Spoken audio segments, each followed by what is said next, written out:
धनवार से भाकपा माले से पूर्व विधायक रह चुके राजकुमार यादव ने गुरुवार को खोरी महुआ अनुमंडल कार्यालय में अपना नामांकन पर्चा दाखिल किया। इस दौरान उनके साथ बगोदर के माले उम्मीदवार विनोद सिंह भी उपस्थित थे। नामांकन के पश्चात अनुमंडल कार्यालय के बाहर पत्रकारों से बातचीत के दौरान राजकुमार ने कहा कि धनवार में मुकाबला एक तरफा है, वह एक तरफा चुनाव जीतेंगे। कहा कि यहां शिक्षा, स्वास्थ्य और रोजगार ही सबसे बड़ा मुद्दा है, जिसको लेकर वह जनता के बीच जाएंगे। साथ ही तीसरी गांव में degree college, polytechnic college, BEd college नहीं होने और ढीबरा उद्योग को लेकर नियम नहीं बनने का मलाल रहा है। यदि वह जीतते हैं तो इन कार्यों को पूरा करने का काम करेंगे। वहीं इंडी गठबंधन से माले के बिखराव पर उन्होंने कहा कि वह शुरू से ही भाजपा को चुनौती देते आ रहे हैं। वे बाबूलाल को पहले भी अकेले चुनाव हरा चुके हैं और फिर हराएंगे। वहीं विनोद सिंह ने भी मीडिया से बातचीत के क्रम में भाजपा पर जमकर निशाना साधा। उन्होंने बाबूलाल को पूरे झारखंड में सबसे अधिक अनुपस्थित रहने वाला विधायक बताया है। इसके पश्चात दोनों नेता जुलूस के साथ डोरंडा स्थित दुर्गा मंडप मैदान पहुंचे, जहां विशाल जनसभा का आयोजन किया गया। साथ ही जनसभा में विधानसभा क्षेत्र के हजारों लोग जुटे थे। जनसभा को संबोधित करते हुए राजकुमार और विनोद सिंह ने अपने विधायक काल की उपलब्धियां गिनाई।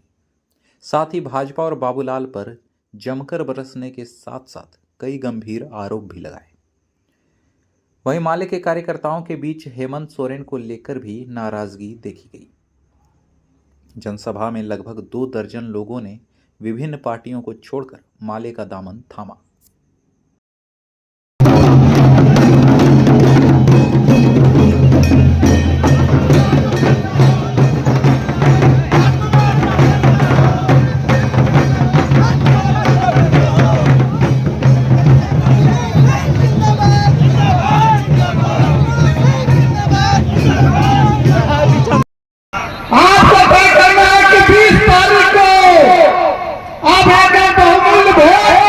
किसे देंगे जो 24 घंटा आपके जीवन का हर सुख दुख में खड़ा होता, उनको देंगे कि चुनाव जीतने के बाद रांची में जा करके एसी में अपना जो जीवन बिताते हैं।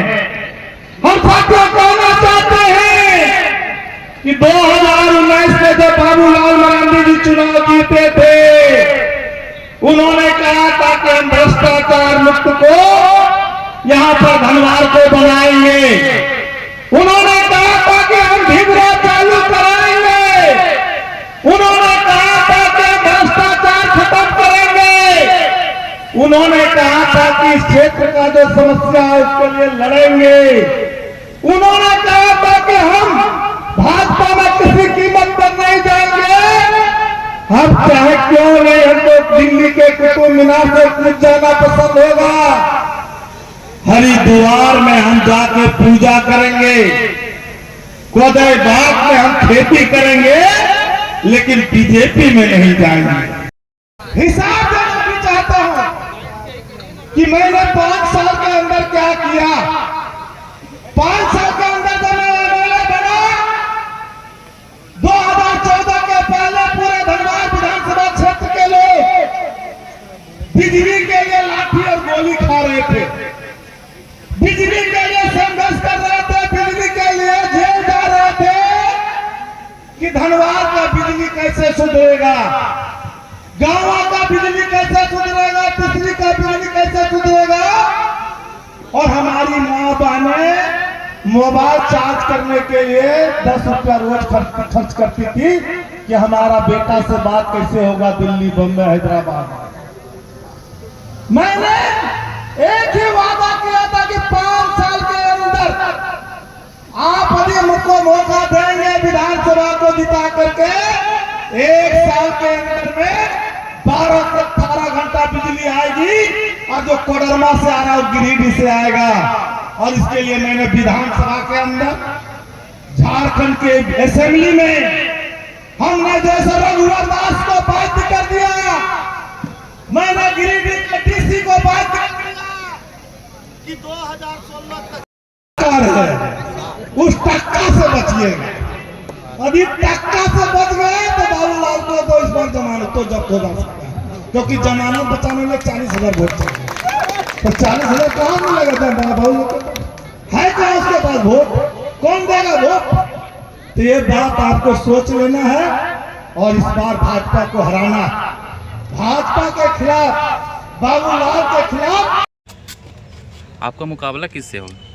किसी से नहीं, एक तरफा चल रहा है। इंडी गठबंधन में बड़े बिखराव का फायदा होगा या नुकसान? नहीं है, हम लोग शुरू से ही हम वाले बीजेपी की चुनौती देते रहे और बाबूलाल को हराएं और हम ही फिर हराएंगे। चुनावी मुद्दा इस बार क्या होने वाला है? यहाँ शिक्षा, स्वास्थ्य, रोजगार सबसे बड़ा मुद्दा होगा। अपने विधायक काल में कोई ऐसा कार्य छूटा है जिसका मलाल रहा हो आपको? हाँ, अभी भी है। डिग्री कॉलेज मेरा गाँव में नहीं हो पाया, इस बार लड़े तीसरी में हुआ है। बीएड कॉलेज, पॉलिटेक्निक कॉलेज और हमारे यहाँ जो ढिबरा का जो नियम बनना चाहिए था नहीं बन पाया।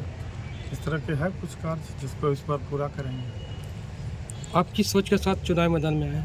बता तो दिए, शिक्षा, स्वास्थ्य और रोजगार के लिए महत्वपूर्ण चुनाव है। एक लंबे समय तक झारखंड में भारतीय जनता पार्टी रही है, गिरिडीह जिले में भी रही है और लगातार राज्य को जिस आकांक्षाओं के साथ राज्य ने जन्म लिया था उसको पीछे ले जाने की कोशिश की। यहाँ तक कि झारखंड से जब लोगों ने भारी बहुमत से सरकार बनाई, इस बार भी इनके सांसद जीते, तब भी इनकी कोशिश यही रही है कि झारखंड की पहचान, झारखंड की अस्मिता कैसे रुके, झारखंड को कैसे कारपोरेट घरानों के हवाले किया जाए। एक स्पष्ट अभी आपने देखा कि झारखंड की आकांक्षाओं के लिए इस देश के संविधान के तहत माननीय सुप्रीम कोर्ट ने एक फैसला दिया कि झारखंड के खनिजों की रॉयल्टी का पैसा जो है झारखंड सरकार को मिलना चाहिए, झारखंड में भी खर्च होना चाहिए। उसको लागू करने के बजाय, बकाया पैसा देने के बजाय केंद्र के द्वारा सरकार उसके खिलाफ भी अपील की विचार कर रही है। तो इससे आप समझ सकते हैं झारखंड के प्रति भारतीय जनता पार्टी की क्या मानसिकता है। रही बात राजधनवार के लोगों ने देखा है बाबूलाल जी को एक सांसद के बतौर, एक विधायक के बतौर, पूरे झारखंड में सबसे ज़्यादा अगर कोई अनुपस्थित प्रतिनिधि के रूप में अगर किसी की आइडेंटिटी होती है तो उनकी। विधायक का मतलब अभी भी झारखंड में या गांव में अगर आप देखिएगा तो लोगों की हर ज़रूरतों के सवाल में हो, और उस समय सड़क हो या जब मौका मिला विधानसभा में तब भी राजधनवार की जनता के लिए राजकुमार यादव ही सड़कों में हो, कहीं भी हो, 24/7 उपस्थित रहे हैं। और ज़रूर पार्टियों, लोगों में ज़रूर कोई बात हो सकती है, लेकिन राजधनवार की जनता पे पूरा भरोसा है और राजधनवार की जनता पर जो सटीक भरोसा लेगी और बाबूलाल के खिलाफ एकमात्र और विश्वसनीय विकल्प राजकुमार यादव को यहाँ से विजयी करेंगे।